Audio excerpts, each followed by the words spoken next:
Welcome to Retro Bits and Bobs, the second channel of Retro Bytes, a place where I get to do small little videos that I happen to feel like and follow up on the bigger videos. This is one of the videos that follows up on the video from the main channel.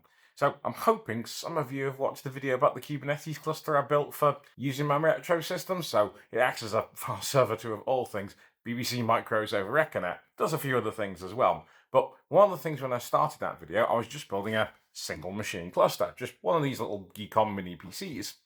But as it went on towards the end, and towards the end of production as well, I decided to beef this up to a 3-node cluster. So Geekon were kind enough to give me a second node, and I also bought a third myself.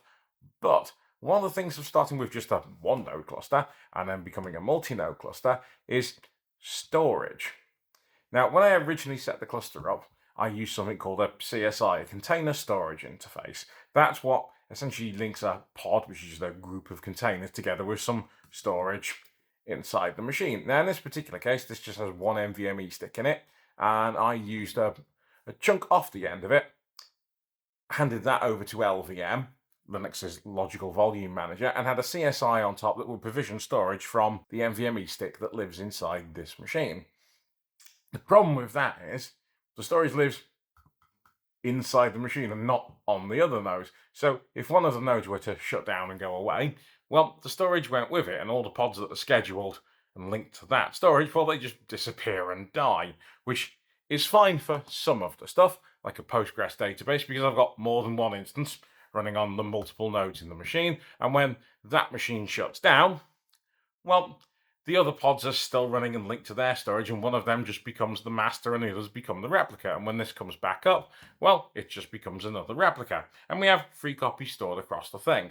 But when we have a pod where we got one pod or 1 or 2 pods running, and they need their storage, well, that's where we want a CSI that distributes across the 3 nodes. So I'm going to use something called Longhorn for that. But I don't want to hand over the NVMe storage that we're already using via LVM. I want it to have its own storage. And luckily, this machine can take a second stick. So I've ordered an extra little S88 NVMe stick that I'm going to fit inside this machine. And also, if you were Googling how the heck do you open up an A6, well, hopefully we're about to cover it. Now, if you'll see, I've sort of removed one of the rubber feet already. And under each rubber foot is a little screw. Now, these feet are tremendously well stuck on for what they are. So I'm going to use my screwdriver to help lever this foot up a bit and hopefully not destroy the case into the bargain. Oh, there we go. One foot. The second foot in. There we go. And finally, fourth and final one. There we go. And that reveals a Phillips head screw under each one. So I'll just get a little screwdriver. That's quite a dinky screw head. That is... there you go. Nice one.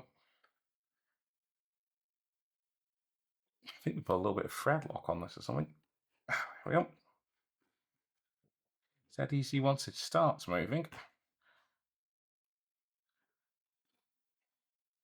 That's it, and the one final one.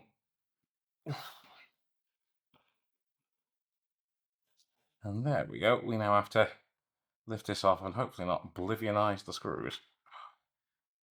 There we go. And that, oh, we got a little ribbon cable. Oh, of course, the Wi-Fi antenna's in this. Right. Oh, yeah, you can see the thread lock on there. And the screws go everywhere underneath. Now, there's also this metal shield in here, and that's again held in by 4 screws, because, you know, we want to be radio emissions compliant. Used thread lock on these, so they are a bit easier just to pop out.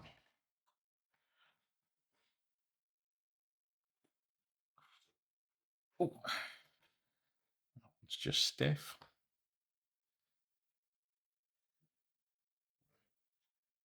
Finally, last one. Come on.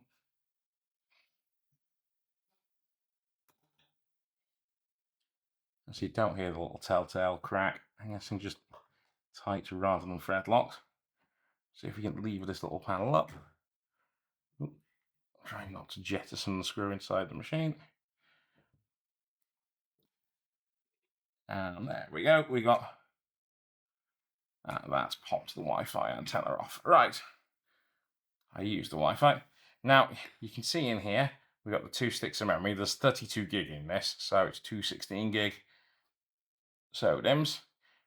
To be honest, it was a little bit of a shame because it would have been nice to be able to upgrade this thing without ditching the memory that was already in there. Now, admittedly, with 3 nodes, it's not something I desperately need to do. Across the cluster, there's 90 odd gig of memory, so I'm not running a short of memory anytime soon. And also, the memory for this isn't exactly super cheap, so I'm hoping this is the right size, because I did order the size that spec sheet said. Right. Let's pop that in there. No, I got that the wrong way round. There is a right and a wrong way for these things. Oh, good, no, it is the right size. Pop that in, and then we pop the little screw on to hold that in place.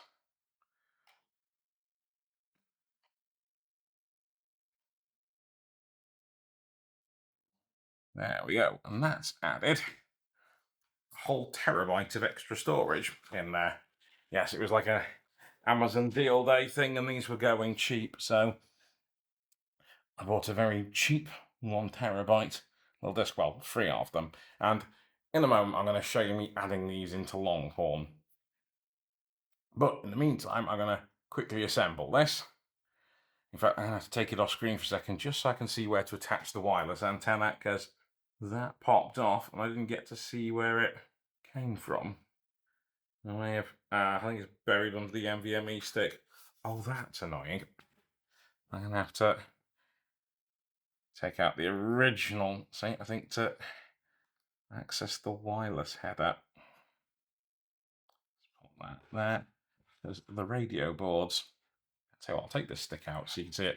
As you can see, there's a little radio board under there in a little slot. Yeah, you can just about make out there's the second for the second aerial, because this thing does have multiple spatial streams.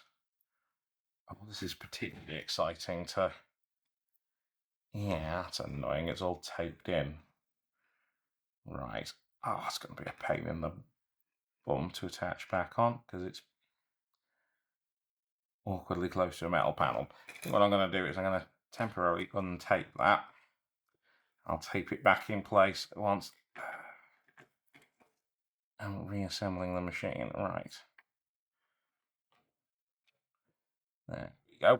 Let's give me a bit more room on that. I'm afraid I'm going to have to get closer to my eye so I can see it properly.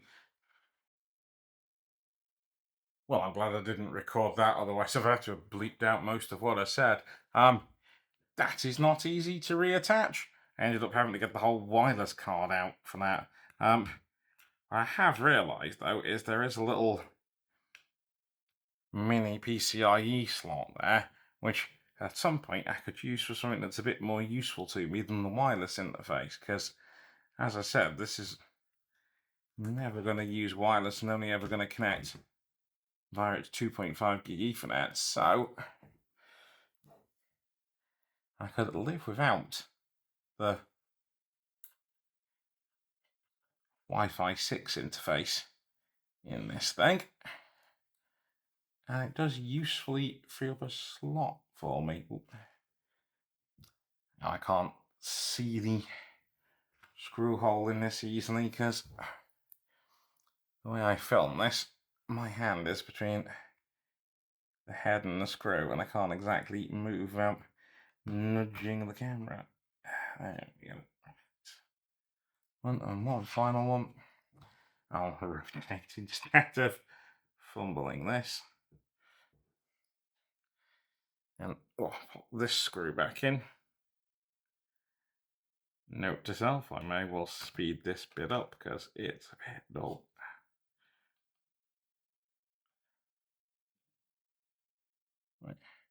Metal little shields in. Take this in. Take that cable in there and down. Little label up front, make sure that goes to the front, and then I can just pop the 4 screws back in. And while I'm doing that, I know I should be clever and overlay stuff from Longhorn, because I've already got that installed and set up on the cluster. Now, this is all going according to plan. On screen, you'll be able to see me partitioning up this new bit of storage and create a logical volume on top of it. Format that thing, and then edit F-stab so it gets mounted as var lib Longhorn.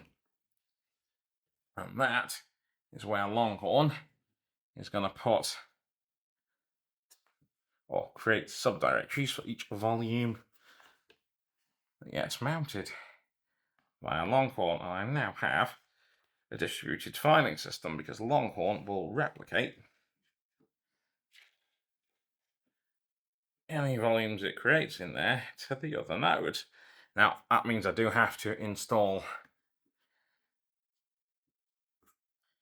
the NVMe stick in each of the machines, but don't worry, I'm not going to film this and make you watch it 3 times. I'm still messing with this machine so we have a nice background of shot. Made the camera nicely wobble there. Why overlay the hopefully me showing you all doing this. Anyway, we shall fast forward on until you can see the whole clusters there. They all have this logical volume in.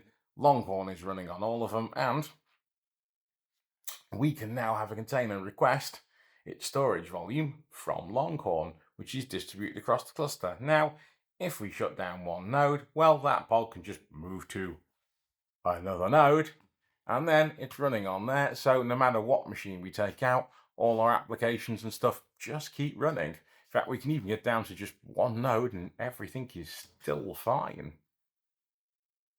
There we go, the most redundant solution for Reckonet ever.